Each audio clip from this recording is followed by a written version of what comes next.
iniciamos com uma historieta, porque o nosso amigo João Bosco, a quem eu chamo Demóstenes, né? Ele participa sistematicamente das reuniões e o Franklin de diversas, tá? Introduzindo com o caso de um palestrista, para quem não conhece, ele era muito famoso num tema e ele ia a lugarejos onde ele não era conhecido, né? Porque não tinha essa difusão toda agora midiática e tal. E ele ia tanto assim, com o motorista dele, que disseram que ele já tinha feito aquela palestra durante décadas, né? E o motorista com ele, prestava atenção, assistia. Aí um dia o palestrista, meio assim, entediado, falou assim, você não se cansa de assistir essa palestra desse tema? Não, não, eu acho o tema interessante, não me canso. Mas você sempre assiste? Ele falou, não, não me canso. Inclusive lá em casa eu até brinco, eu imito o senhor. Eu decorei a palestra. É mesmo? Aí ele falou, vamos fazer uma brincadeira? No próximo lugar eu não sou conhecido, não. Então nós vamos mudar de lugares, papéis. Eu vou bancar o motorista e você fica como palestrista só para divertir um pouquinho, descontrair. E fizeram assim. Chega lá o motorista e começa a fazer a palestra e o palestrista, o motorista, ficava assim, né? Gente, se eu não fosse eu acharia que ele é eu. Mas está igualzinho. Mas está aí dentro. Até os gestos ele imita certinho, mas está tudo de acordo. O único problema, Léo, é que quando chegou num certo ponto lá da palestra, um senhor parece desses bem letrado, aqueles que leem mecanismos da mediunidade, evolução em dois mundos, ele levantou a mão, e aí esse começou a suar frio e tentar ignorar, e todo mundo viu que ele estava com a mão levantada, e a pergunta, por certo, seria difícil, e foi. Aí passa apavorado e o companheiro faz uma pergunta sobre o tema científico terrível, que é a teoria nova. O motorista palestrista pega e encontra uma saída, ele falou assim, muito me surpreende, o senhor me parece ser uma pessoa tão ilustrada, tão instruída, me fazer uma pergunta tão simples. Essa pergunta é tão simples que garanto que até meu motorista será capaz de respondê-la. O que é que isso tem a ver? Se houver algum problema durante a palestra, o João Bosco Demóstenes continua a palestra por mim, que ele já pode ter decorado. Eu já me sinto representado. A minha internet aprende coisa errada que é uma beleza, né? Você pode parar também assim, ó, tá? Vamos lá. Gente, quem não conhece sabe que o nosso papo aqui será coloquial. É sábado à tardinha, de maneira descontraída, com a fé raciocinada, sempre meditando em favor da paz e da alegria que conversaremos. Por que que quando nosso amigo Sebastião, que chamava Dundum, me chamou, eu só fiz um pedido a ele. Na verdade, eu fui egoísta. Eu pedi que fosse Paulo Estevam. Confessei, pronto. Eu dei a sorte de ter sido o primeiro e pedi que fosse Paulo Estevam por uma questão simples. Se existe uma legitimidade, um mastro, se me perguntasse assim, quais os 4 livros de teor espiritual existencial que você gostaria de levar para uma ilha, se você tivesse acompanhado deles? Muito bem, a companheira já está até mostrando o livro lá. Ó. O primeiro deles seria o Evangelho. O segundo seria o Livro dos Espíritos. E quem me conhece sabe que eu não falo essas coisas por politicagem, não. O que eu não acho, eu falo. Eu vou comentar aqui esse tudo comparativo, tá? Então, eu levaria o Livro dos Espíritos, foi nessa sequência. Lá está ela com o Livro dos Espíritos. Temos lá nosso trabalho didático, lá tudo sincronizado. Ó. O terceiro livro que eu levaria seria Paulo Estevam. E diremos por quê. O quarto seria Memórias de um Suicida. Tá? Porque eu estou falando de livros cruciais, estou falando de clássicos. Há diferença de nós dizermos isso. Bem, nós temos as modalidades literárias, nós temos livros, e dentre os livros nós temos as modalidades, os segmentos, né, para nós classificarmos obras. Nós temos obras de ficção, né? Vale para entretenimento, vale para questões futuras. Ninguém é aqui antigo. Ninguém sabe, por exemplo, que os Jetsons previram várias situações que acontecem na nossa atualidade da revolução tecnológica, mas vamos imaginar que alguém aqui lembrasse dos Jetsons, né? Ninguém lembra, mas vamos imaginar que não apenas eu, tá? Nós temos ficções, nós temos Guerra nas Estrelas, Jornadas nas Estrelas, com mensagens interessantíssimas, com com muita inteligência estratégica que entretém, tem os fãs-clubes e tal. Nós temos modalidades e produções de informativos, biografias, temos literatura do cotidiano, contos do cotidiano, crônicas,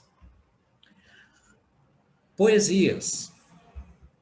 Essa questão que tem uma resposta em si mesmo. Livros históricos, biografias, citamos, e temos romances, inclusive.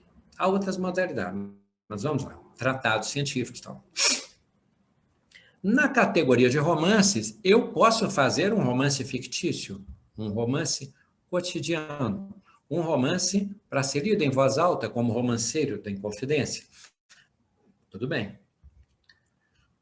O romance histórico é uma categoria de altíssima complexidade, porque ele remonta a tempos e lugares com aspectos que cada especialista observa pelo seu prisma, pelo seu olhar, pela sua formação, pela sua instrução. O romance histórico, particularmente, por que nós estaremos defendendo que as pessoas leiam a Paulo e Estevão? E qual é o meu papel aqui? O Paulo Estevão é um facilitador de Atos dos Apóstolos. Eu tentarei ser um facilitador de Paulo e Estevão. E a melhor maneira de nós instigarmos as pessoas a ler é defendermos o livro e contarmos os casos. Alguns casos. É quando nós chamamos de amostragem, para que as pessoas digam, olha, isso está no livro lá, tá? Para que as pessoas queiram fazer incursão na obra.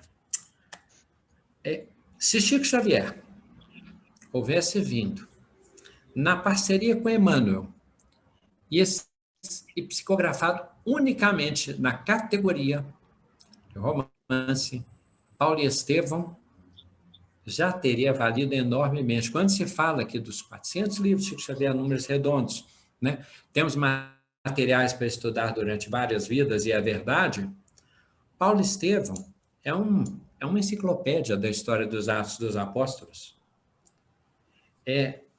Eu continuo lendo por gosto, né? Alguns livros não, exagerei, né? Alguma coisa acerca de Paulo de Tarso. Quando remontamos a Atos dos Apóstolos, um primeiro desafio que nós encontramos é a complexidade dos textos bíblicos. No Antigo Testamento, então, eles são muito truncados.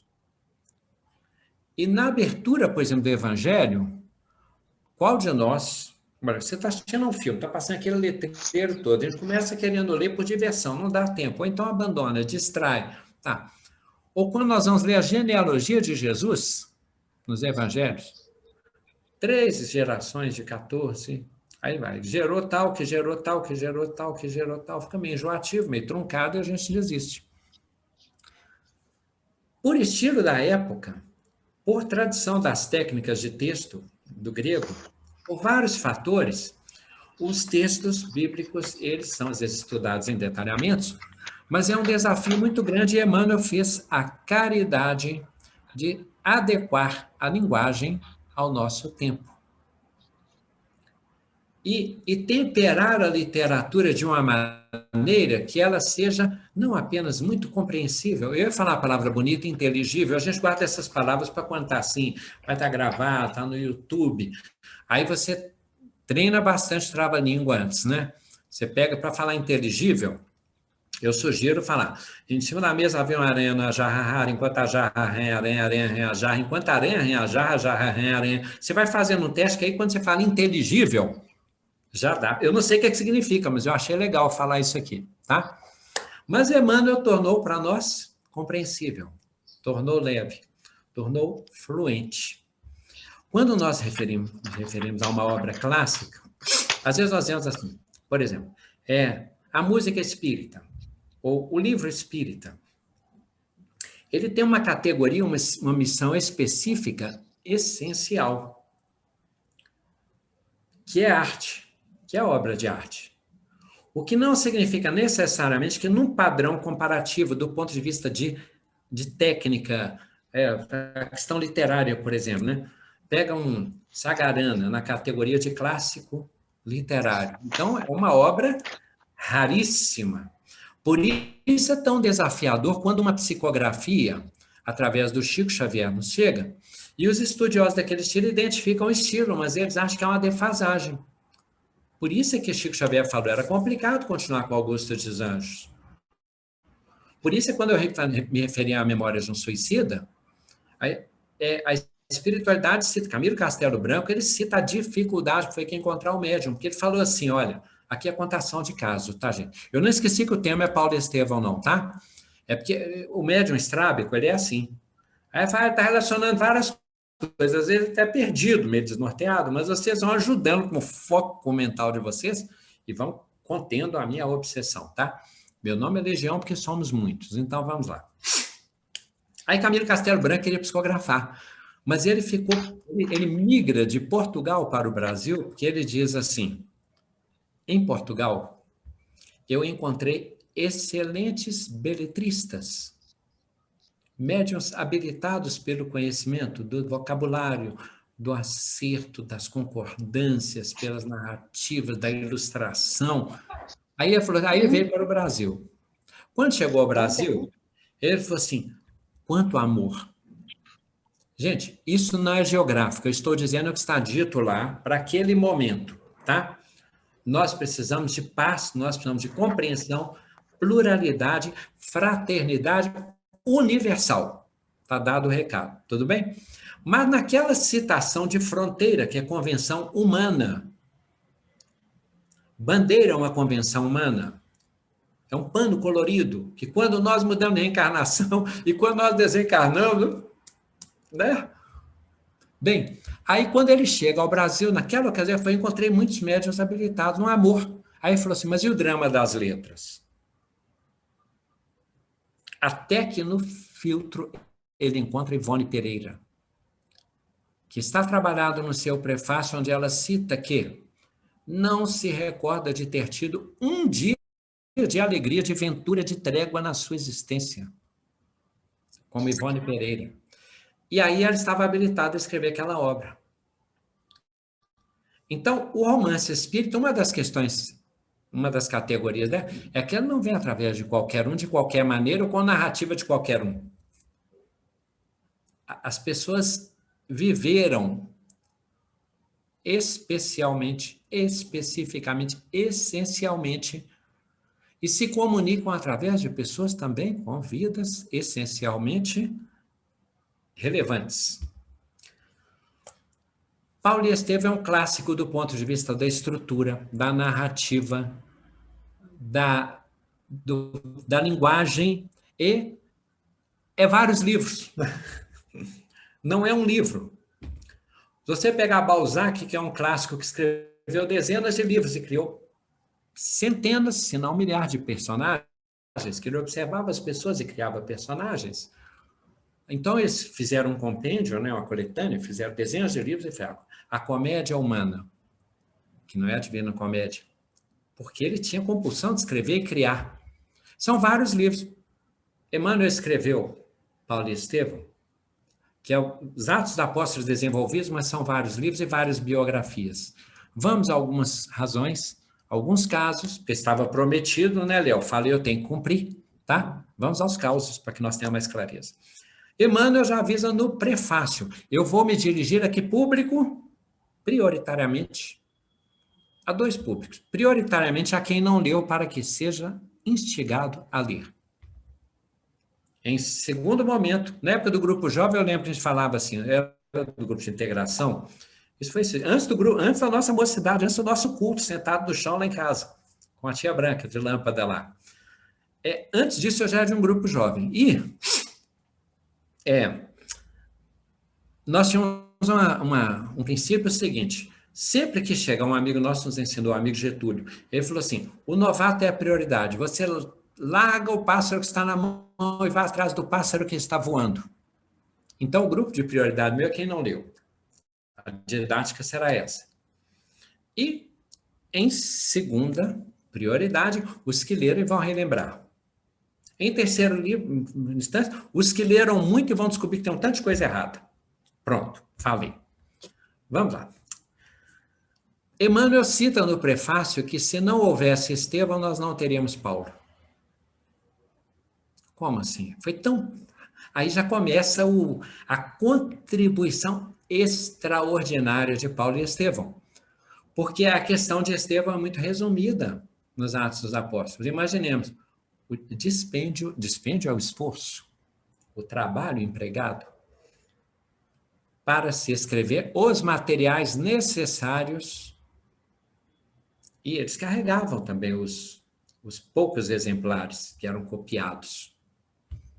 Então, até do ponto de vista de síntese, né, o desafio é muito grande. A gente fala, mas as cartas de Paulo têm muito voltei, verdade? Mas Paulo fazia toda uma construção de convencimento com base na Escritura para convencer as pessoas, fundamental, de que Jesus era o Messias. Então, ele tinha o conhecimento do grego, da tradição, das tradições do Antigo Testamento, da lei, de tudo ele relacionava para chegar em Jesus. Ele tinha uma argumentação, como se fosse uma dissertação. Por isso ele era tão insistente. E por isso aquele texto era tão necessariamente daquela maneira e tão competente. Bem, então Estevão, ele surge no início da obra. Vocês acharam que ia falar no preâmbulo da obra, né? Eu falar essas proparoxítonas que eu não sei o que significa, mas vocês entenderam, né? Então Estevão surge ali como figura central ao lado da sua irmã Abigail, né?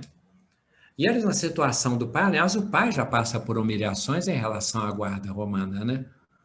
Poxa, o pai cumprimenta os romanos e o outro diz assim: como você se atreve a cumprimentar a guarda romana? Esbofeteia o rosto dele. Aí ele vai por outra calçada, vem um outro regimento da guarda romana e ele pensa, vou me encolher. Aí ele se encolhe e fica. Aí o outro, peraí um minutinho. Como você se atreve a não saudar os guardas romanos e bate na cara dele? E esse homem revoltado apela e provoca um dano ao patrimônio desse pessoal e acaba sendo condenado. Eles são presos, aí tem uma condenação, Estevão é condenado à escravidão e se desencontram, e Abigail nesse desencontro. Mas Estevão, então, se torna escravo e já era, por natureza, bom, contemporâneo de Jesus, né? Contemporâneo, paralelo.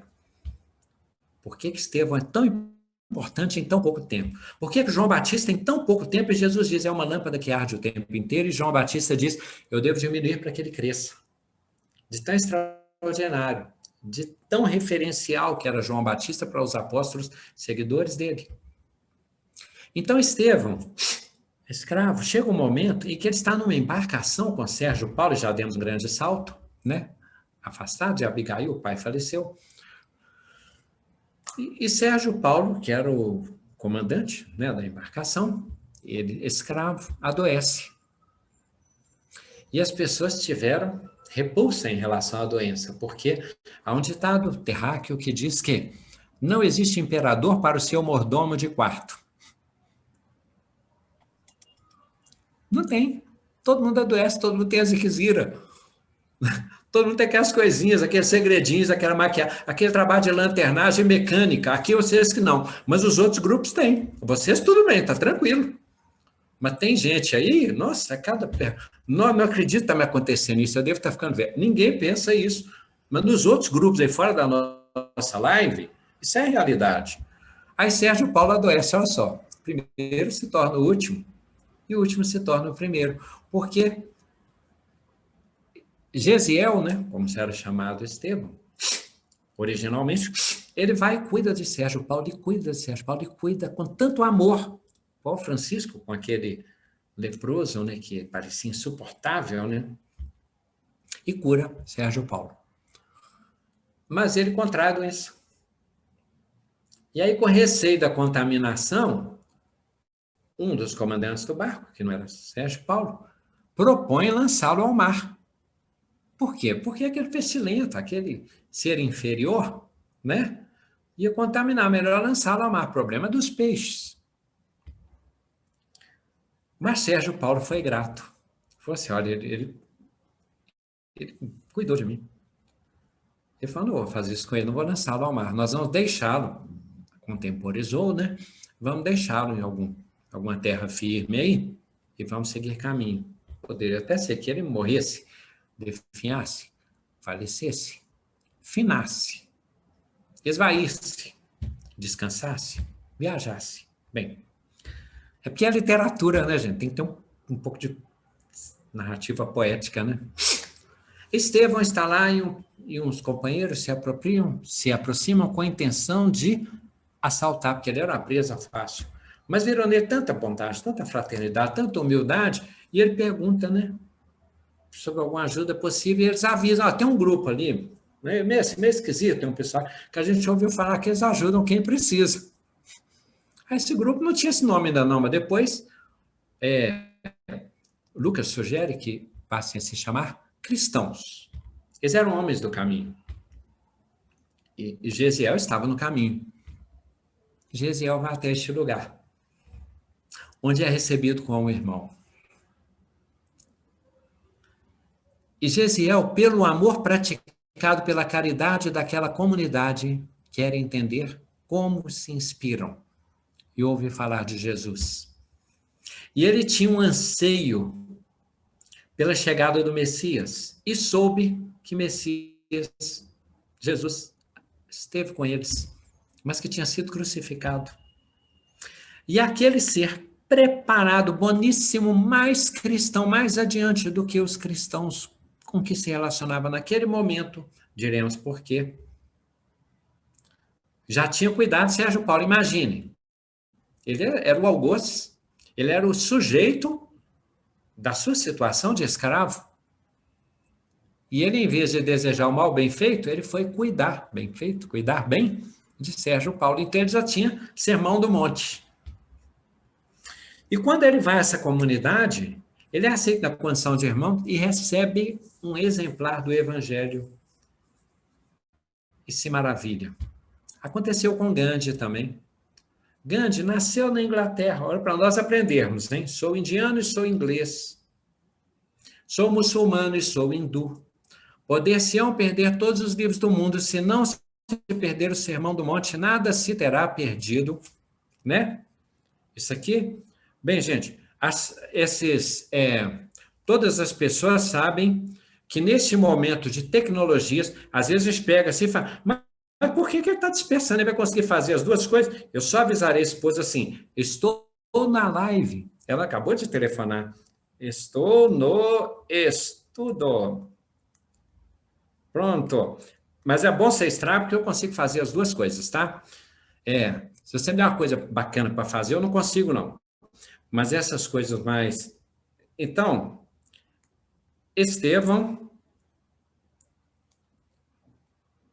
Pronto. Bem. Então, prontinho, voltamos. Concentrem. Estevão está... Ela não se lembrou que ela está na casa da sogra. O pessoal saberá no YouTube, tá?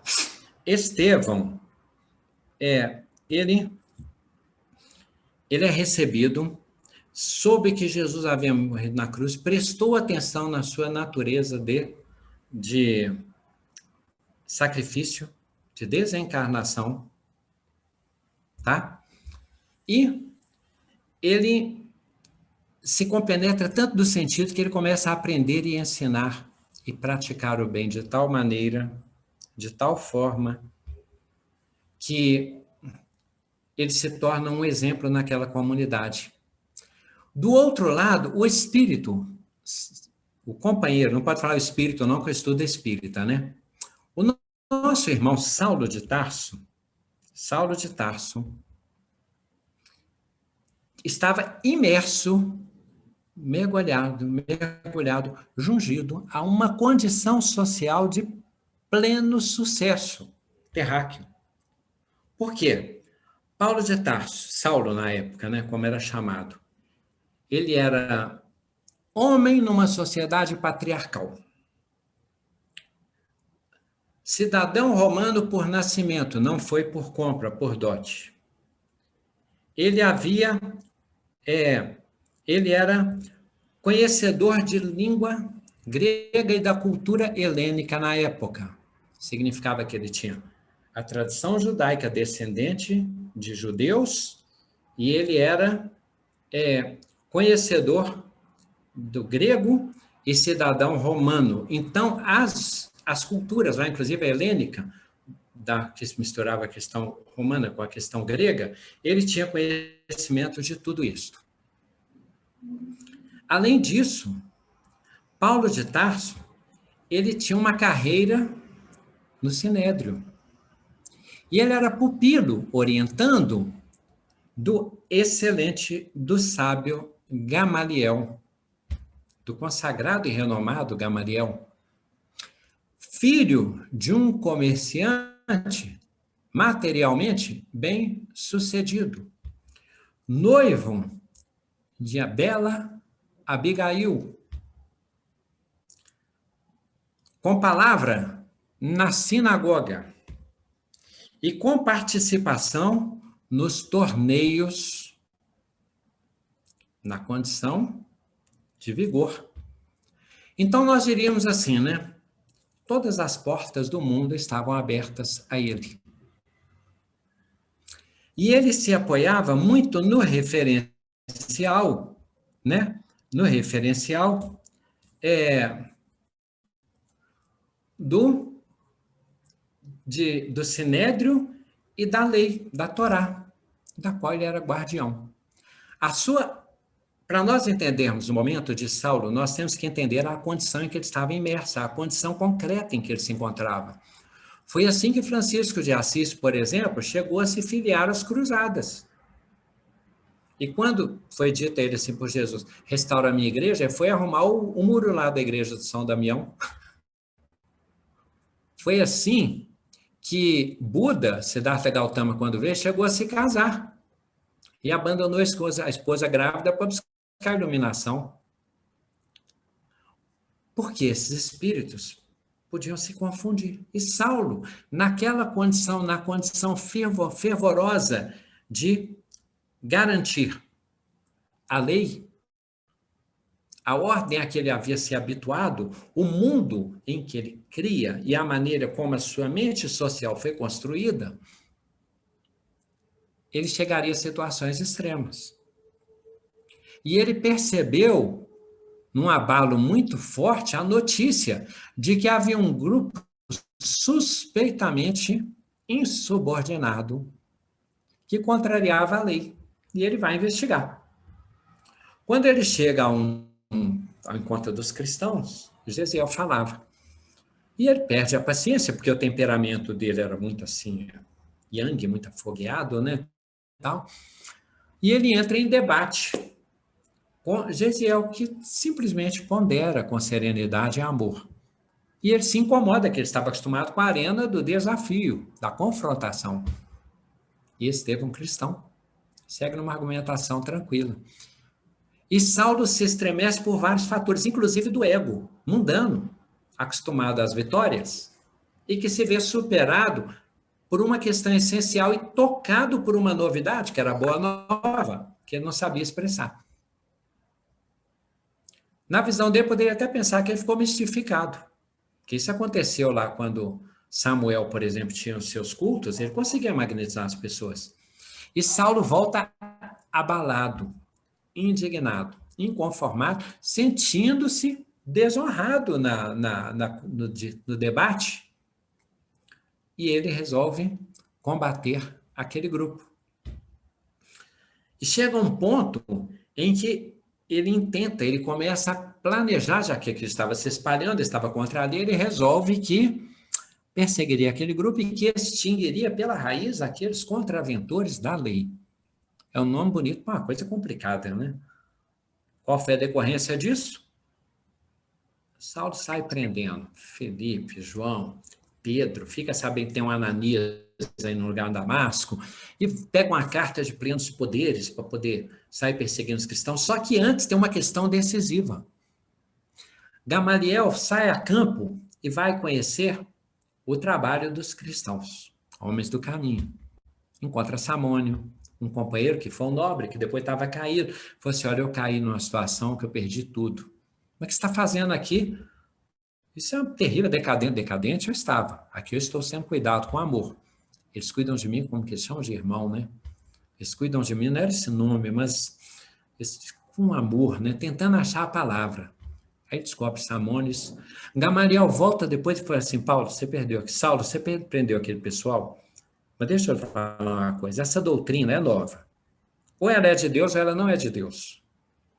Se ela é de Deus, ela vai prosperar. E você está perseguindo uma questão que é de Deus. Agora, se ela não é de Deus, naturalmente ela cairá. Sempre foi assim.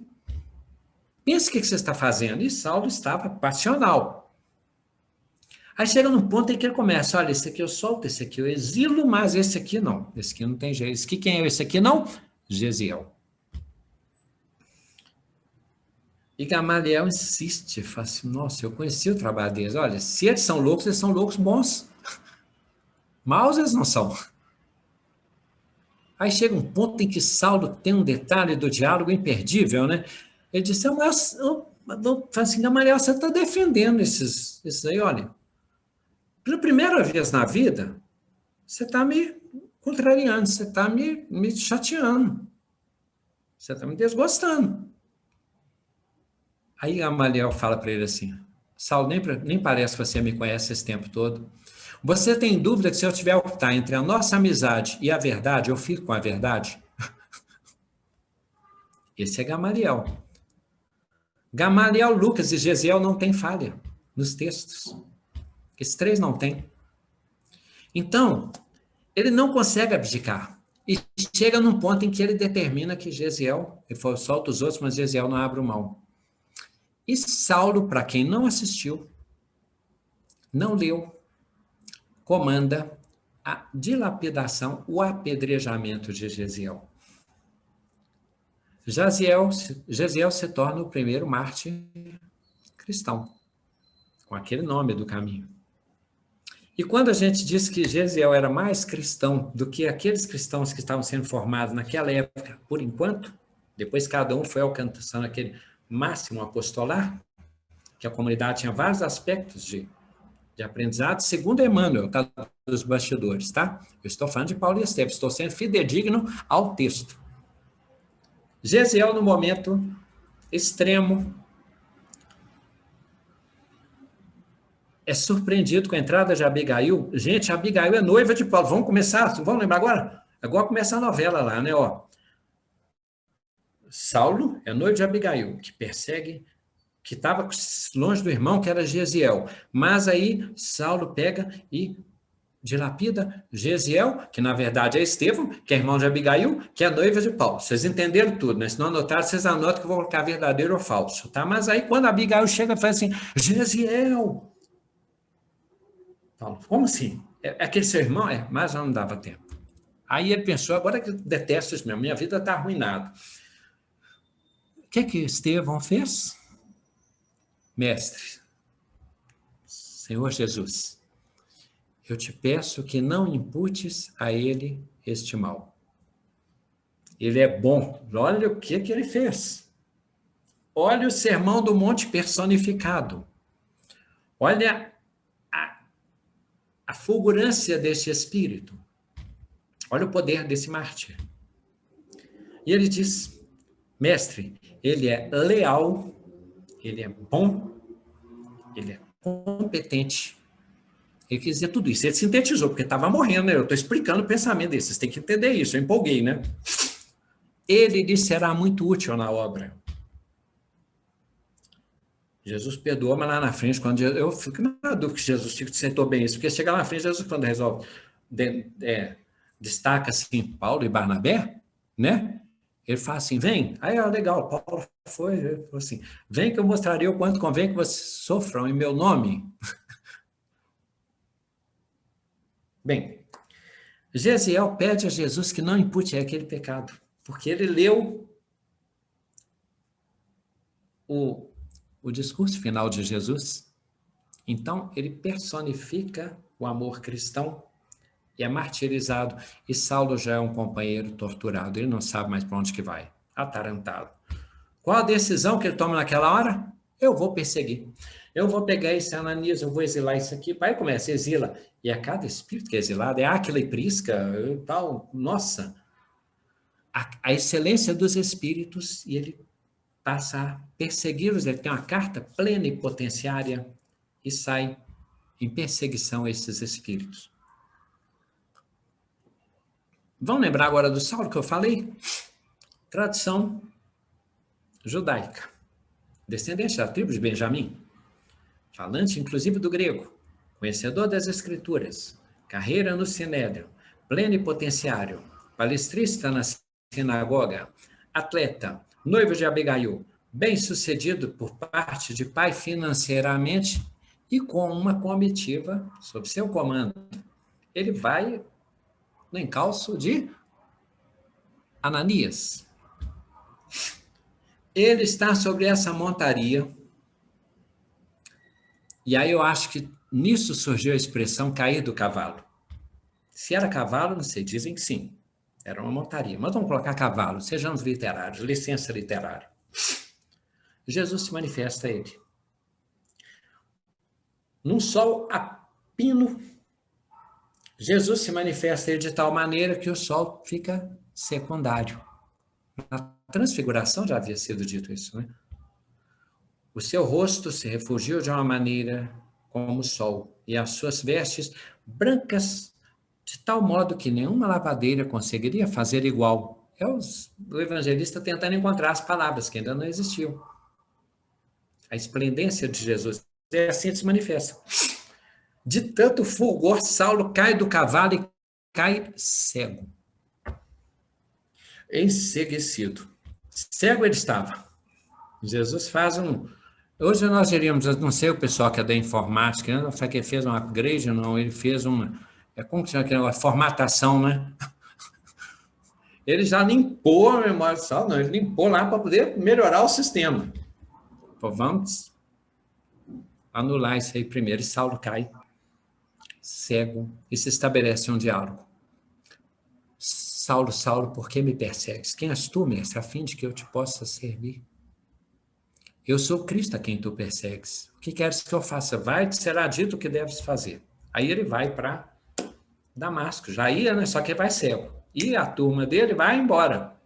Lembra de Samônio? Lembra que não tem mordomo, não tem imperador para os seus mordomos de quarto? Aí Demétrio, o pessoal foi embora, deixou numa estalagem lá. De repente ele está empobrecido, porque está numa estalagem,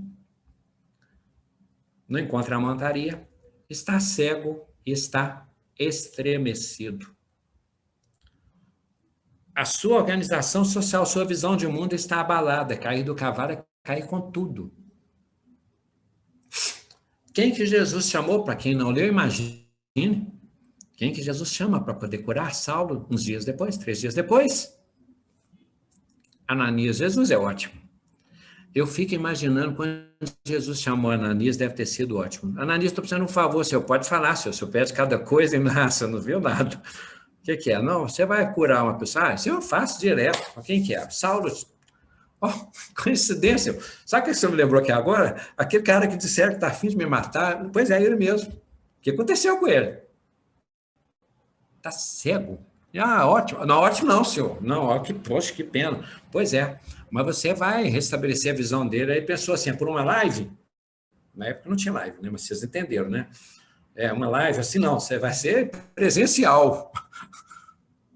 Aí Ananias vai lá. Ele deve ter pensado, senhor, o cara quer me perseguir. O senhor quer que eu chegue lá, na presença dele, e faça o cara enxergar. O lobo, aí o cordeiro vai lá, prepara a visão do lobo num quarto de estalagem, não é isso mesmo? O senhor acha que isso vai dar certo? Esse plano do senhor pensou direitinho as consequências disso? É o que eu penso. E Ananias vai. Chega lá e cura Saulo. Saulo vai para uma sinagoga. Ele vai depois anunciar que Jesus é o Messias, que está confirmado, apareceu aí, pá. Foi desprezado. Eles acharam até que era um jogo quando ele começou a elogiar Jesus, né? Aí você fala assim, Saulo é ótimo, é o irônico, daqui a pouco e daqui a pouco nada. E Saulo defendendo o Messias. Chega num ponto que eles perdem a paciência e dizem assim, Saulo, se não fosse você, nós apedrejaríamos agora. E só o despreza vai embora.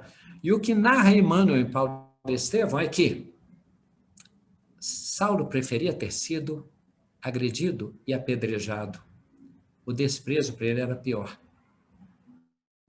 Aí vai Ananias para entender. Ananias diz assim, cristianismo não é assim. Você não sobe num púlpito e começa a falar e tudo bem. Cristianismo tem que ter a vivência. Cristianismo tem que ter o tempo do trabalho, da renovação. Bem, aquele Saulo está em crise. Então, o que nós temos até agora? A importância de Gamaliel, o valor excelente de Gesiel, Estevão, o choque, a conversão de Saulo, e aí nós temos o nascimento do Paulo cristão.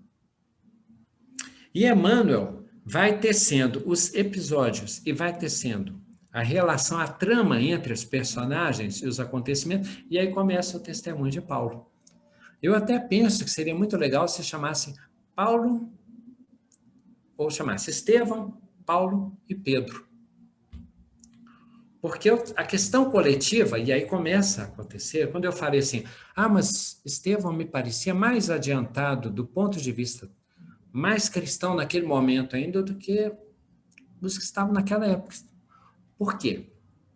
Por exemplo, Estevão foi excelentemente recebido pelos discípulos, mas quando Paulo, convertido, vai à comunidade de Jerusalém, Emmanuel explica, não foi tão bem recebido. Havia dúvida se Saulo havia mesmo se convertido, se era uma cilada, se o lobo não queria adentrar, infiltrar-se no aprisco, ou se a conversa era sincera. Mas Emmanuel explica que havia um outro fator também, um ressentimento por causa do que havia sido feito a Gesiel. Então, Emmanuel narra do bloqueio e diz mais, que aquilo perdurou praticamente durante toda a vida de Paulo. A questão do ressentimento com Gesiel. Aí nós podemos pré-julgar e falar assim, isso é um absurdo, os cristãos... Gente, Gesiel era praticamente Jesus presente no meio deles. É como se eles perdessem Jesus de novo, por causa da essência do Sermão da Montanha que Estevão personificava na sua bondade. Mas Barnabé e Pedro ponderam, e Pedro chega a dizer para a comunidade assim, olha, se estiverem enfadonhos, gente, vocês ficam à vontade, tá? Vocês movimentam, fazem alongamento, pensa alguma coisa, põe uma história em quadrinho, faz igual meus alunos, quando a aula está insuportável, eles põem uma história em quadrinho por fora, vocês põem assim, igual a gente sepulcro ela. Você põe Paulo e Estevão por fora, põe Mônica e Cebolinha no meio do livro, assim, ó, tá? Só toma cuidado para sincronizar o riso na hora da coisa, você fingir que é engraçado, tá? Aquelas tentativas, tá? Pois bem, então, olha lá, já tem o pessoal lá. Isso já está na Maria Matias, muito bem. Então, quando Saulo se converte, e Emmanuel, o Pedro, ele pondera e diz assim, gente, o mestre, aí é Pedro, olha a grandeza, o mestre tranquilamente pode ter convertido Saulo, ele converteu, buscou cada um de nós com as nossas imperfeições, ele me aceitou na negação, ele me aceitou nas minhas fraquezas, cada um de nós tem seus defeitos, por que ele não teria poder para converter a Saulo? E advogam que ele fosse recebido e prevalecem, graças a Pedro e Barnabé. Quando Pedro vai para a comunidade, aliás, quando Saulo vai para a comunidade dos cristãos, ditos homens do caminho, Pedro toma por intuição o cuidado de conceder a ele o leito, a cama que era de Estevão. Ele entrega o exemplar do Evangelho que era lido por Estevão. Então, é compreensível, por exemplo, que aquele vínculo dos dois tenha se tornado tão poderoso que nós não nos surpreendamos que lá na frente Emmanuel explique que aquela citação lapidar de Coríntios sobre o amor, inspirada por Estevão e Abigail, já no plano espiritual, né? Já fosse a mediunidade que se iniciava lá quando Pedro estabelece a presença de Saulo no ambiente energético, psicometria, né, de Estevão. E Saulo vai conhecendo o Evangelho e vai compreendendo na sua lógica racional. Pedro, que a gente fica assim, eles viviam ali em Jerusalém? Não. Aí a gente diz assim, Pedro, por perceber que Saulo tinha ali contraposições, sugere a ele que ele pregasse o Evangelho em outras terras, a outros povos, a outras culturas, até para privá-lo daquele sentimento meio bloqueado, meio aquele ressentimentozinho que havia na comunidade sobre a história de Saulo. Bem, então ali, Paulo se torna o bandeirante cristão. Aí a gente pode ter uma resposta. Por que será que Paulo não fez parte dos 12? Por que ele não foi chamado desde o início? Porque ele foi preparado para ser um cidadão mundial. Lembra a imersão de que falamos? Tradição judaica, conhecimento grego, vivência de cidadão romano, entrada nas sinagogas, cidadão romano poderia apelar a César, e conhecimento das culturas. Paulo, então, seria o companheiro que tornaria o cristianismo mundial e fundando comunidades nas suas diferenças. Olha, ele que era dogmático, depois se torna o defensor de vários códigos de flexibilização sobre a circuncisão, sobre alguns cuidados em relação à carne. Ele continua defendendo a pureza dos costumes, mas sem o radicalismo dogmático. E nós vamos encontrar em Paulo e Estevão, está muito histórico, gente, mas para pessoas entenderem por que esse livro é tão denso, tão consistente, tão novelesco, e eu acredito que quando esse mundo for regenerado, a grande novela que será apresentada nos meios de comunicação e produzida será Paulo de Tarso. E não é falando por falar. Imaginemos um espírito que poderia ter se aposentado por idade e por tempo de serviço, que só na pregação cristã ficou mais de 30 anos, em idade mais de 60. Não foi uma questão, Paulo fez isso e depois foi martirizado. Não foi assim. Algumas questões de Paulo que Emmanuel revela e que são curiosas. Agora vamos descontrair um pouco algumas coisas engraçadas que aconteceram em Paulo e Estevão. Vamos aproveitar que é sábado à noite, vamos sabadar um pouquinho o estudo, pode ser? Sim. Alguns casos, e aí estão fora de ordem, o pessoal vai pegando depois para que tenha interesse em ler Paulo e Estevão, está bem? Um primeiro desafio curioso é que Paulo, que tinha todo aquele rompante, toda aquela coragem, todo aquele destemor, assim que foi convertido, estava na situação de Damasco, ele teve que ser convencido a sair escondido numa cesta. É difícil imaginar Paulo escondido numa cesta. Saindo furtivamente. É curioso que Saulo chegasse a um ponto, vamos passar a chamar de Paulo agora, tá? É curioso que Paulo, ele tivesse que evitar a morte numa situação ainda aí dramática, tá? Num dos lugares em que ele esteve, em Éfeso, ele pregou o Deus verdadeiro, ele noticiou o Deus verdadeiro, mas eles eram cultuadores de uma deusa Diana. E ele diz que Jesus é o Messias, Deus é único, e conta toda a história. Muitas pessoas se converteram. Só que o templo de Diana estava se esvaziando e os artífices, os artesãos da época que faziam estatuetas de Diana começaram a ter prejuízo no bolso. E começaram a instigar e conspirar. Olha, essa seca, essa chuva, tudo que acontece de ruim é porque Diana está muito irada com a deslealdade desse povo, com a infidelidade desse povo, que houve aquele falso profeta. Por isso estamos sendo castigados. Se nós voltarmos a nos converter a Diana, as coisas vão melhorar. Eu falei que teria humor, né? Já vou contar qual que é. Ainda é drama, tá? Aí eles resolvem que vão matar Paulo. Várias vezes tentaram matar Paulo.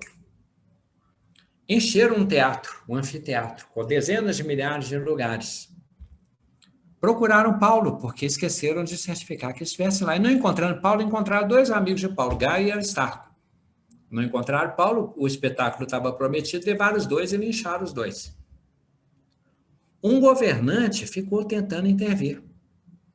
Dizer assim, gente, ele ficou quase 2 horas tentando a palavra. Quando ele teve a palavra, ele disse, nós somos uma província submetida a Roma. Nós não podemos justiçar sem o aval de Roma. Isso é rebelião. Podemos ser punidos com impostos, com miséria. Nós não podemos fazer isso. Ele fez isso para defender Gaio e Aristarco, que não chegaram a ser mortos. Mas imagina Paulo, corajoso, fugindo numa cesta e não podendo se apresentar, sabendo que 2 amigos dele estavam sendo linchados por serem seus amigos. Os sofrimentos que ele carrega. Numa outra cidade, ele chega e havia uma médium de Filipos, né? E essa médium era o brinquedinho de adivinhação de uns exploradores. Ela falava futuro, ela descobria várias coisas. E Paulo vê que a médium estava fustigada, exaurida, e as pessoas não se cansavam de explorá-la. Ele chega e toma atitude logo. Desobsidia, determina que o espírito que a influenciava na adivinhação não mais se manifestasse. Alívio da médium. Mas imagina quem ganhava dinheiro com ela e se divertia com esse brinquedinho. Revoltaram-se. Prenderam Paulo. Prenderam Paulo por ter feito um bem de ter livrado uma companheira subjugada, exaurida. Mas quando chega à prisão, Paulo apanhou, foi lá, algemado, batia, ensanguentava, colocava naqueles lugares terríveis, fétidos. Nunca na nossa vida, gente, uma das expressões para nós abolirmos, vou citar, por exemplo, nunca dizermos assim, por mim tinha que apodrecer na prisão.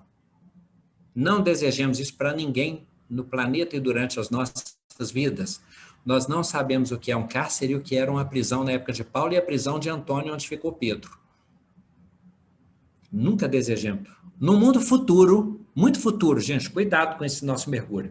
Nós estamos no lugar onde pessoas estarão privadas da liberdade de ir e vir, mas estarão comunicáveis, recebendo visita, tendo sanitário digno e se alimentando. Assim como Paulo, quando esperou o julgamento em Roma. Pode ser condenado, mas vão tratar as pessoas como pessoas e os animais com carinho.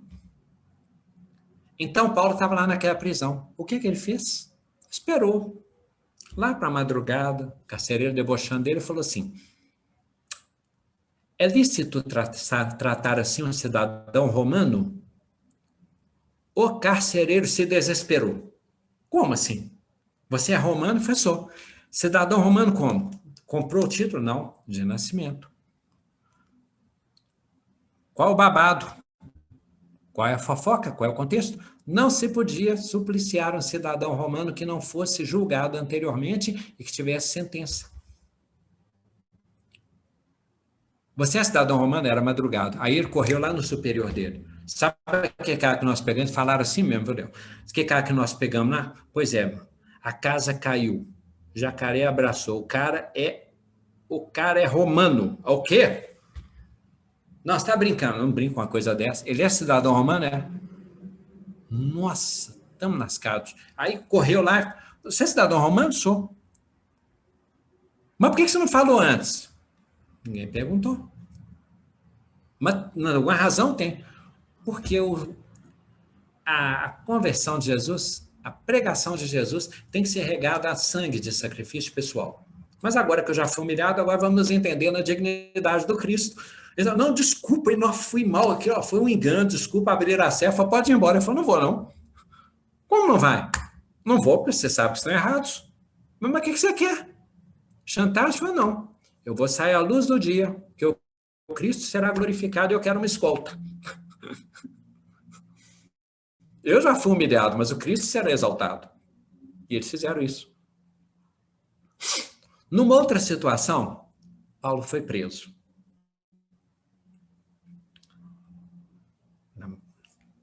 E, de tal modo, ele foi supliciado com Silas, que chegou à noite, ele estava com dor no corpo. As algemas eram muito apertadas, o sangue era muito. ele sofrido, lugar fétido, que desespero, Paulo pega e sugere a Silas: vamos louvar? Eles começam a cantar. Louvar o Senhor. Mais ou menos meio-dia.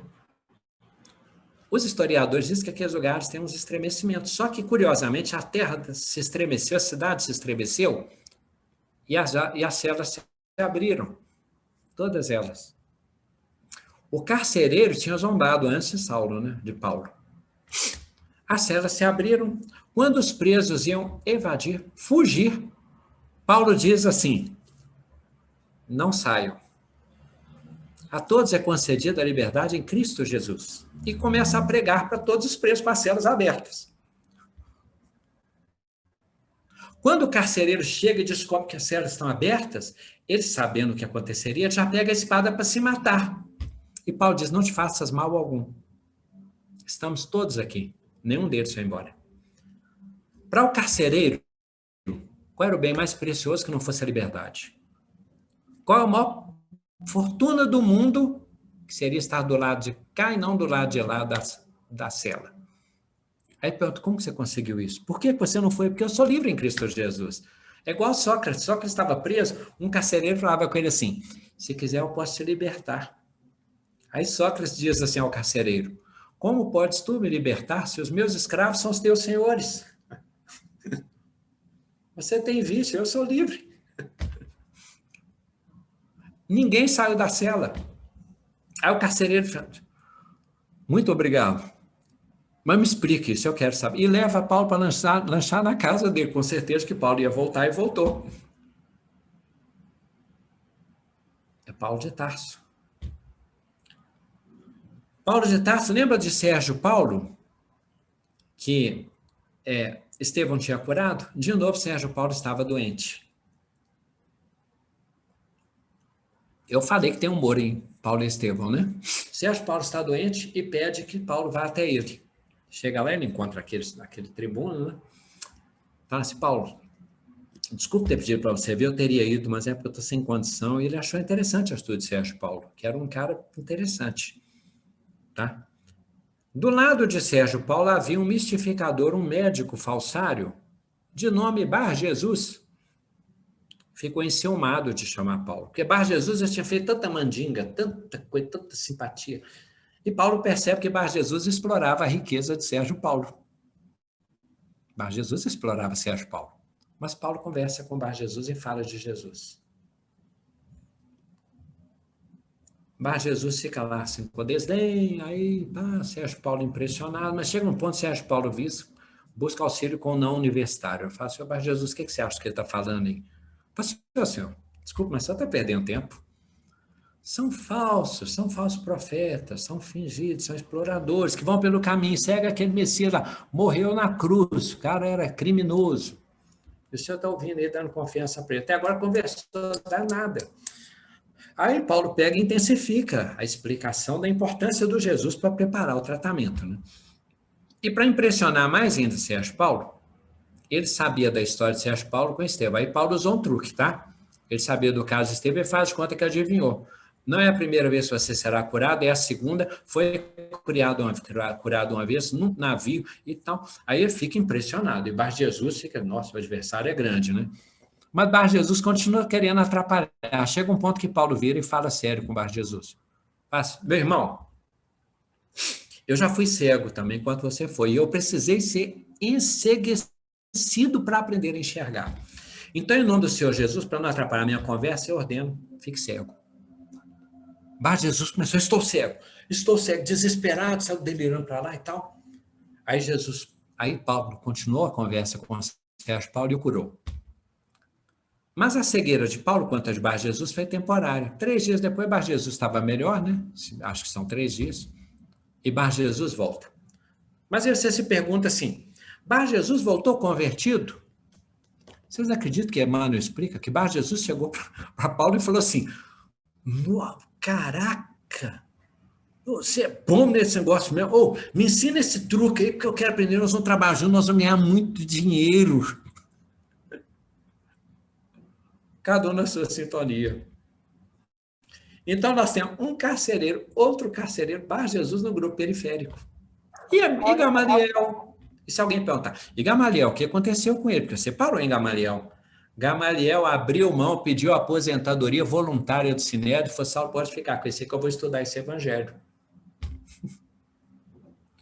Paulo já tinha sido deserdado, foi preso, foi apedrejado, ficou sob suspeita se realmente havia sido convertido, sofria quando tentava pregar e explicar na sinagoga, não pôde se martirizar em nome dos amigos que foram supliciados, e não para nisso, um culto no lar maravilhoso no deserto. Está lá, ainda Saulo, né? Estou indo e vindo. Lembra que eu falei que eu sou estrábico, né? Pois é. Saulo tem um momento em que ele sai, vai para um deserto, e quando chega lá, ele encontra um agrupamento. Prisca e Áquila estavam lá, e eles o recebem. É um casal, tá, gente? Esse casal é maravilhoso, maravilhoso. Saulo conversa com eles, e eles dizem assim, o seu nome é o mesmo Saulo, né, que foi responsável pelo nosso exílio, desse pessoal aqui todo, e Saulo sofre com aquilo profundamente, atormentado, né? Remorso, Gesiel, exílio, torturas, e vai. Mas chega um momento que Emmanuel narra, isso não tem nos Atos Apóstolos original, por isso é clássico histórico, por isso é romance histórico. Eles muito timidamente pegam um pergaminho e querem abrir assim, porque eles iam fazer um culto no lar, que era uma barraca, uma tenda. Quando eles vão abrir meio tímidos, Saulo, né, diz assim, não temam estudar e fazer a reunião, eu também sou cristão. Aí eles, nossa, ótimo, mas confessai-vos uns aos outros, né? Chega um ponto em que Saulo diz para eles, eu tenho que falar uma coisa para vocês, eu sou Saulo culpado pelo seu exílio. Meus amigos, qual foi a reação de Áquila e Prisca ao saberem que ele era o verdugo passado, o lobo, o responsável pela morte de Gesiel Estevão, querido? Qual foi a reação deles? Choraram de comoção. O mestre nos honra com tantas barracas no mundo, ele nos permite receber um convertido, irmão Saulo, em nossa tenda, e choraram de emoção. Muito cristãos. Em nome de Paulo, lembra que Gaio e Aristarco já haviam apanhado por causa de serem amigos de Paulo? Pois é. Áquila e Prisca, uma vez, foram capturados por serem seguidores do Cristo. Eles tinham uma oficina de artesanato. A oficina foi destruída. Áquila foi torturado e Prisca foi violentada. E seguiram cristãos. E amando os inimigos, e aqueles que os perseguiam, e orando pelos que os odiavam. Gente, Jesus fala, se o sal perdeu o seu sabor, com que se haverá de salgar? Olha o que Estevão, Áquila e Prisca já haviam aprendido. Falo para nós hoje, tá? Não percamos o nosso sabor. A luz do Sermão do Monte não pode parar de brilhar sob nenhum pretexto. Não sejamos polarizadores, não sejamos antagonistas, não sejamos hebreu e filisteu, não sejamos indiano e inglês, não sejamos... Gente, o mundo precisa de paz. A novidade, a boa nova cristã é o amor universal. Irmãos testemunharam isso em nosso favor e nos antecederam para chegarmos até aqui, graças aos seus martírios e a seus sacrifícios. Não é verdade? Bem, para quem gosta de casos, então, Paulo tem um caso de professor que eu acho imperdível, mas é para quem gosta de fofoca. Eu gosto. Deixa eu sentir se vocês estão emanando que vocês querem saber o caso. Se vocês disserem que não gostam, gente, eu não vou contar. Não vou, é caso de professor. Pronto, vou contar. Eu senti um poder, eu não vou falar que foi unânime não, para não complicar, tá? Olha o que aconteceu.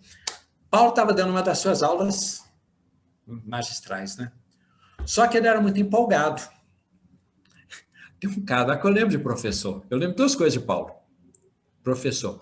Uma é quando ele diz assim, deixar-me-ei gastar por vós, ainda que mais amando eu seja cada vez menos amado. É o professor. Deixar-me-ei gastar por vós. É exatamente essa sensação. Ainda que mais amando eu seja cada vez mais amado. Ainda que mais ensinando eu seja cada vez mais sabotado. E é assim. Mas, né, nos momentos desafiadores. Tem um jovenzinho, Eutico. Ele estava assistindo a aula de Paulo, mas estava muito longa. Gente, Paulo pregava durante horas. Estava muito quente o lugar. Paulo escolhia lugares mais quentes, até os alugados, por serem mais baratos, para suas pregações. Mas esse Eutico pegou e sentou assim no parapeito de uma janela do terceiro andar. A aula estava longa, né? Estava igual aqui, parece que não acaba nunca, né? Vocês não estão aguentando mais, só que vocês não estão na janela, graças a Deus. Porque Eutico dormiu e caiu. Caiu do terceiro andar. Morreu. Que é segundo a terra. Aí Paulo pegou, se apressou, foi lá embaixo, reanimou o jovem, trouxe-o de novo à vida. E aí vocês vão desculpar, mas Paulo mostrou que ele, na expressão do nosso tempo, de quem é do meu tempo, Paulo é bem cara de pau. Vocês acreditam que o homem voltou e continuou a aula? Nem por motivo de força maior, ele poupou o grupo. Após que eles não deixaram o Eutico se proteger, eu aposto que eles ficaram assim, põe o Eutico de novo na janela, pelo amor de Deus, porque essa aula não acaba nunca. E Paulo continuou. Paulo de Tarso. Eutico, então, a situação. A gente, desculpa, vamos votar aí, vocês acham que a terra está muito longe? Não, ele é empolgado. O jovem João Marcos não deu conta de seguir viagem com Paulo. Gente, vocês acham que o único nepotismo foi quando Salomé pediu, deixe meus filhos do trovão, João e Tiago, um sentar à sua direita, outro à sua esquerda? Não foi a única, não. Teve outro nepotismo. Teve mais um. Porque quando Paulo, eu esqueci do nepotismo, a gente vai fazer maledicência, a memória falha, a espiritualidade desliga a tomada assim de um jeito, né, gente? Isso, tá. João Marcos, Maria Marcos era irmã de Barnabé, amicíssimo de Paulo. E ela fala assim, eu quero que vocês levem meu menino aí para poder aprender com vocês, para ele ser de gente. Na época ele falava, para ele virar agente. Já é agente, né, gente? Vocês entenderam, né? Leva João Marcos. Paulo olhou para o menino assim e falou assim, menino está preparado, não. Não, mas leva Barnabé, não, porque é meu sobrinho, eu gosto mais da minha irmã, e ela quer o bem do menino, eu quero que o menino seja igual a gente, igual a você, Paulo. E aí leva. O menino achou que o tour ia ser um tour bacana, uma viagem bacana. Só que ele não sabia do seguinte, Paulo de Tarso gostava de ir para os lugares onde o Cristo não era bem conhecido, não era conhecido. Ele gostava de ir para os lugares mais necessitados de desbravamento, a palavra é essa. O menino pensou, vou conhecer Alexandria, e Paulo ia parar lá em Listra. Frustrante para o menino. Ele foi, mas que lugar chato, que povo simplório, não dou conta, mas voltar e resolveu que ia voltar. Barnabé chegou falando, vamos voltar com ele, que o menino está querendo voltar. Ele falou, ele volta. Não, nós temos... Não, Barnabé, o tempo não é de experiência, o momento é grave, nós temos que seguir. Mas vai voltar sozinho? Vai voltar sozinho, nós vamos seguir com o trabalho. Se eu voltar que você volta com ele, eu sigo sozinho. Ou ele... Aí tá. João Marcos volta. Mas dá para entender João Marcos. Vocês vão me desculpar, eu entendo, eu que entendo João Marcos. Num dos lugares que Paulo viajou pela floresta aí, gente, levava mês para poder caminhar no lugar, para atravessar. Os tipos de febre que Paulo teve algumas que ele falou que durou meses. E se ele era picado por um bicho, se era febre de sol e tal, João Marcos ia aguentar isso. Maria Marcos, não me desculpar, mas, por favor, né? Não era o momento. Depois, João Marcos virou secretário de Paulo, até na prisão em Roma. Escreveu o Evangelho de Marcos. Cada um no seu talento, né? Bem, numa das situações da floresta, Paulo está lá conversando com Barnabé e ele achou que o salteador, não vou falar ladrão, salteador vocês entenderam, né? Subtraidores, pronto.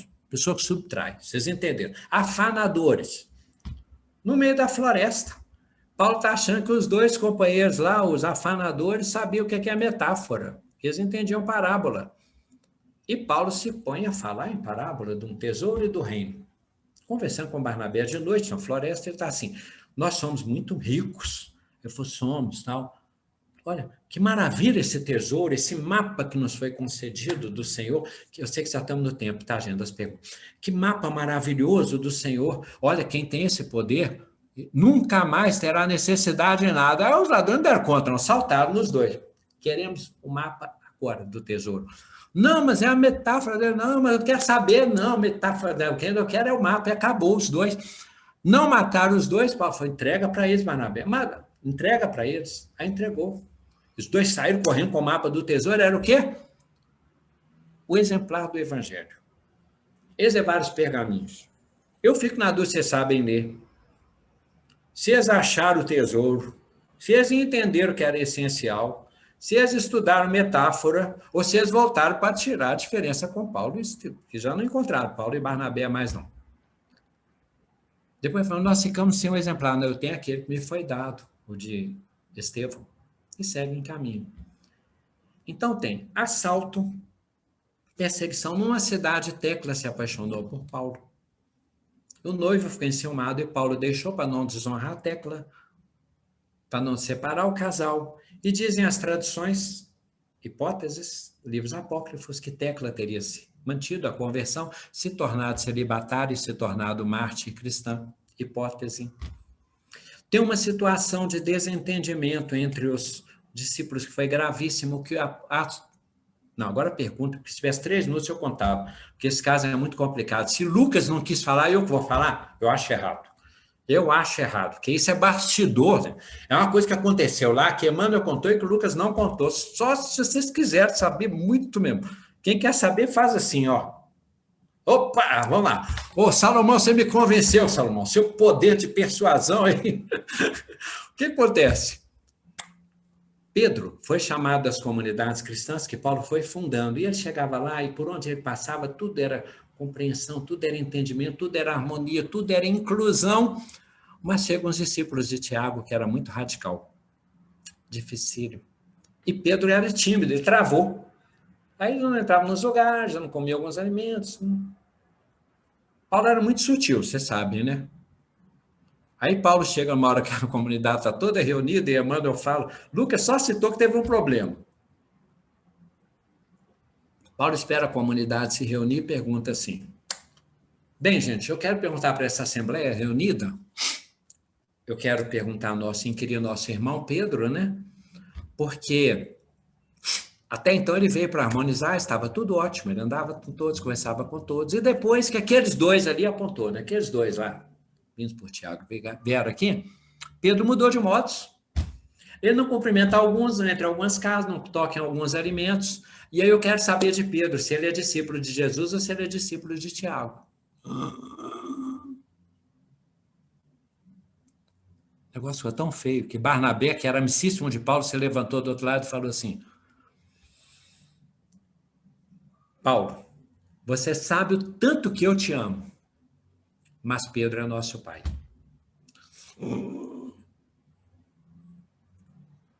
O momento era gravíssimo, Emmanuel cita. Como saíram dessa? Pedro mergulha na mais profunda humildade e diz assim, meus irmãos, eu estou errado. Eu erro muito e eu errei mais do que qualquer um de vocês. De todos que estiveram com o mestre aqui, eu sou o único que negou o mestre 3 vezes. Olha o quanto eu fui perdoado e o quanto eu sou pequeno. Eu não tenho grandeza e merecimento para vocês se desentenderem por causa de mim. Eu lhes imploro, em nome do Cristo, que vocês se recolham, cada um com seus defeitos, que são menores do que os meus, e que o silêncio nos cure desta hora. Por isso é que Pedro, por onde passava, a sombra dele apagava as doenças, e as culpas, e os traumas, e os karmas, e curava. Resumidamente, o nosso tempo termina. Paulo foi bandeirante, pregou, ensinou, falou grego numa hora. Teve uma hora que se levaram a um tribunal e ele falou assim, gente, por que vocês querem me condenar? Só porque eu acredito na ressurreição dos mortos. Gente, judeu acreditava, fariseu acreditava e saduceu, não. Não, mas eu também acredito. Eu não acredito, é um absurdo. Eles começaram a brigar entre si, o tribuno falou assim, eu não vejo nada de errado com você, Paulo, não vou julgar você. Aí eles ficaram com raiva, pô, trouxemos o cara não vai ser morto, ele acredita em ressurreição dos mortos, não acredita, eles começaram a brigar na mão, E o tribuno vai conversando com Paulo, foi a briga. Não, vocês brigam direto. Foi embora, deixou o pessoal brigando. Então, Paulo de Tarso tem martírio, tem humor, tem instrução, tem essência, tem coincidência, tem surpresa.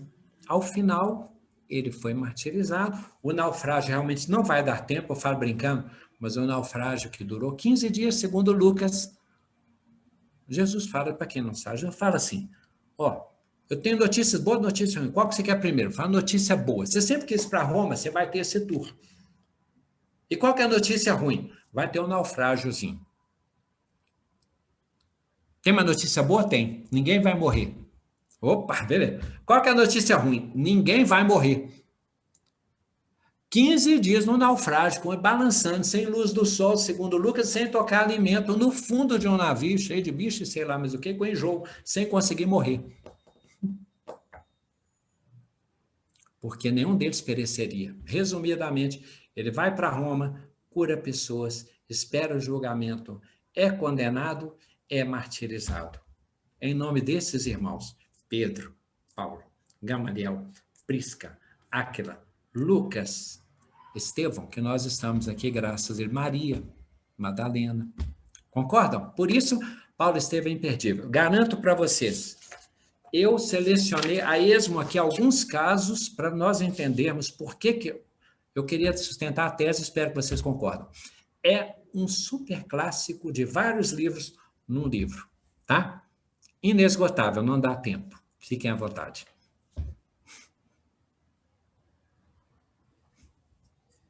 Pessoal, nós temos mais alguns minutos ainda.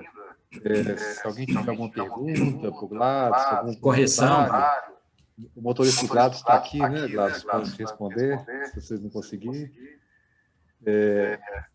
A gente fique à vontade. Ô, Gladys. Pois bem, amigo.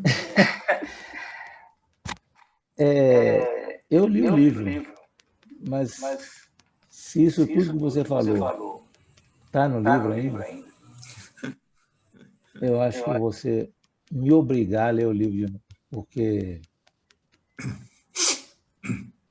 você falou muita coisa que realmente a minha mente não se recorda. É verdade. É um livro, Alexandre, que nós geramos um livro de consulta. Por isso nós falamos da riqueza de um livro de um romance histórico. E Emmanuel, e eu insisto, eu tenho lido algumas coisas onde às vezes tem alguém que fala assim, parece que houve algum problema em Éfeso, e que Paulo ficou muito chateado em tal situação em Coríntios, e a gente sabe do desafio da coleta, da questão de Gaio e Aristarco, de uma desavença com a comunidade de Jerusalém, uns desafios assim, cujos bastidores Paulo Estevão detalha. Por isso ele é um livro de consulta. Tá? E o que você falou são coisas que me tocaram muito, né? Assim como eu tenho certeza que a todos que estão aqui nos ouvindo, e ao mesmo tempo que eu fiquei feliz de saber, eu fiquei triste de não ter captado ou esquecido, sabe? É impressionante a riqueza mesmo, sabe? Do ensinamento e da perspectiva de que nós podemos, de uma hora para outra, mudar todo um significado de muitas coisas em nossas vidas a nosso próprio benefício. Que ótimo. Tá?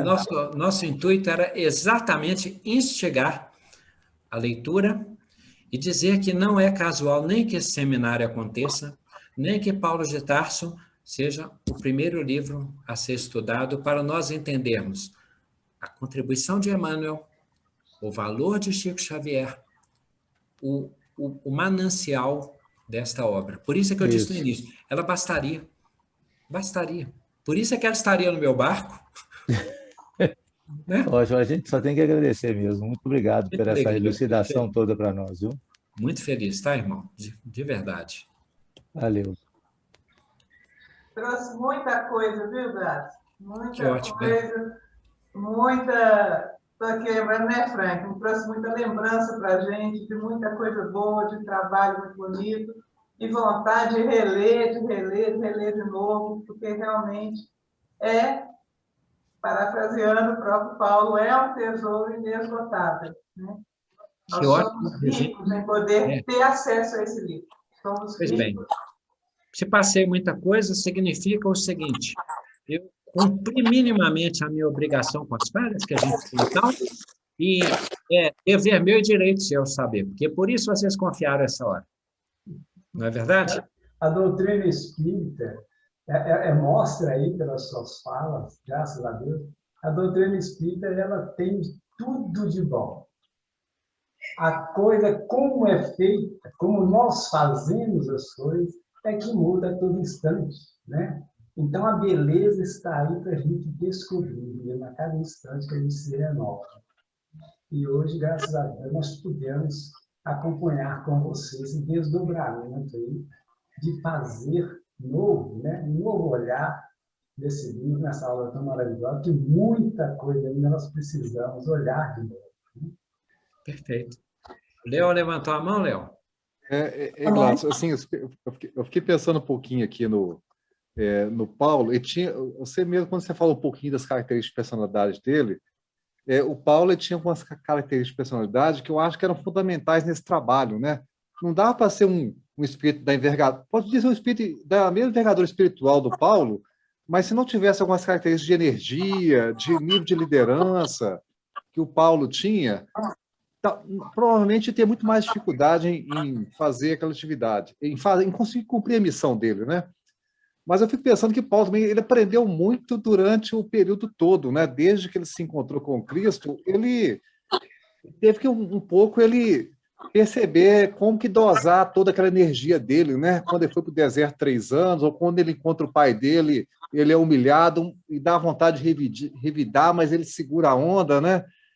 É interessante como é que esses espíritos também eles vão aprender na caminhada, né? Léo, olha bem, você me ajuda a contribuir com a questão, Salomão também. O taoísmo fala de yin e yang, o fogo e a água, o temperamento.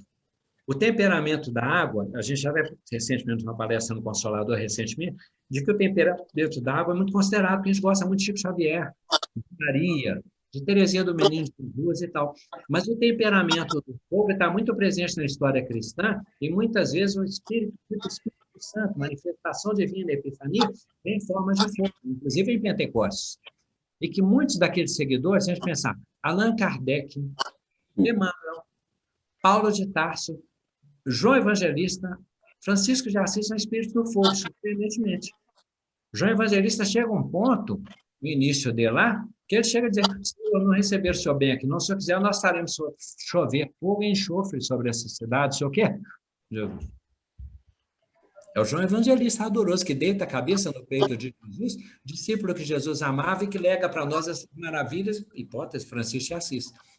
Então, o fogo é importantíssimo, se formos pensar, e são temperamentos realizadores, transformadores do mundo. Só que é um fogo que não queima quando é com Cristo. E é uma água que não afunda Pedro quando é com Cristo. Não é verdade, Salomão? Eu estou lembrando aqui, o Gladys, estou lembrando muito do Otto, eu te vejo e lembro do seu irmão. E mais ainda da sua mãe, que recebia a gente no quarto de saída da mocidade, naqueles sábados lá, né? Naquele culto.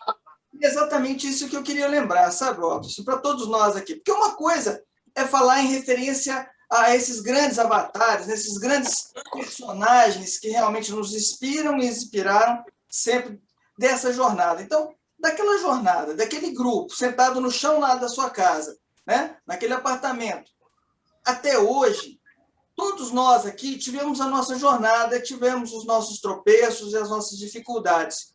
Então, assim, te ver falar aqui agora mostra que aquele ninho, né? Aquela casa, aquela oportunidade que nós tivemos ali de cantarmos juntos, de estudarmos juntos, é a vida de hoje. Sim. Os avatares são fundamentais, sim, claro, né? Que é isso que você está trazendo para a gente.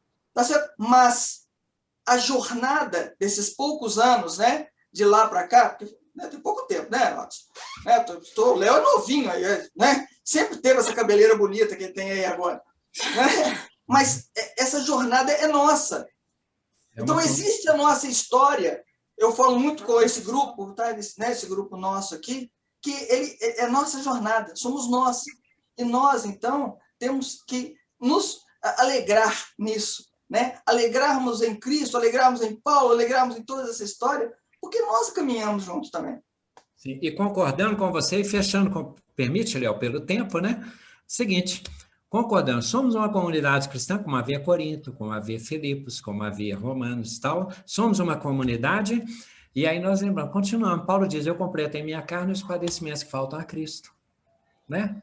Então, vamos lembrar duas falas de Paulo que gosto imensamente para nos lembrarmos, porque o amor, então, nem se fala, o amor tudo perdoa, tudo crê, tudo espera e tudo sofre.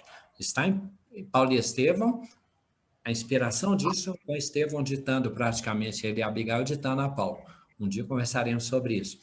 Paulo, quando diz, tenho para comigo que a fraqueza não existe, porque a força se manifesta na fraqueza. Por isso, quando eu pareço fraco, é então que eu sou forte. E por fim, de Paulo, quando ele diz, tenho comigo que nada nos pode separar do amor de Deus, nem o abismo, nem a enfermidade, nem as potestades e nem a morte. Paulo escreve, mas não é porque ele só escreve, ele vive e escreve porque viveu e vive. Então, nós estamos no nosso testemunho aqui, muito agradecidos aos amigos, tá? Bastante agradecido. E a acolhida é a sustentação e inspiração de tudo. Um ótimo seminário para vocês, tá, gente? Prazeríssimo reencontrá-los. Ótimo. Muito obrigado, viu, Gladys? Excelente. Muito Igual o obrigado. Alexandre falou, esse estudo ele instiga a gente a ler o livro de novo, até porque eu acho que a gente lê, quando você lê esse livro, quando você tem lá na faixa dos 20 anos é uma coisa, depois dos 30 é outra, em cada momento de vida a gente consegue absorver coisas novas, até em função do nosso momento de vida. Então, muito bacana o estudo, e Paulo realmente, os causos, né, são a referência, eu acho, que é a história da humanidade, né, que a gente consegue ver dos conflitos, das buscas que a gente consegue ver nos casos de Paulo. Então, muito obrigado. Esse foi o primeiro estudo nosso dos romances históricos do cristianismo primitivo, né? De Emmanuel. Semana que vem é há 2000 anos. Quem vai falar para nós é a Regina Beatriz, está aqui, presente junto com a gente aqui. Já agradece hoje, vai agradecer semana que vem também. Então, não perca os próximos capítulos, pessoal. Vocês estão todos convidados. E aí, para facilitar, o link que vocês entraram para esta reunião é o mesmo link da semana que vem, dos outros estudos. A gente abre a sala 15 minutos antes da reunião. Então, vocês estão todos super convidados para poder estar com a gente semana que vem também. Eu não sei se alguém da diretoria da casa tem algum recado para dar, adicional, ou o Sebastião. Valeu. Oi? Nos deixa à vontade, que agora são as questões da rotina suas, tá? Fica Gladson, obrigado de novo, Obrigada, amigo. Gladys. Deixe cumprimentar os irmãos, fiquem com Deus, tá? Tudo de bom. Obrigado, meu amigo. Fica com Deus também. Tudo de bom.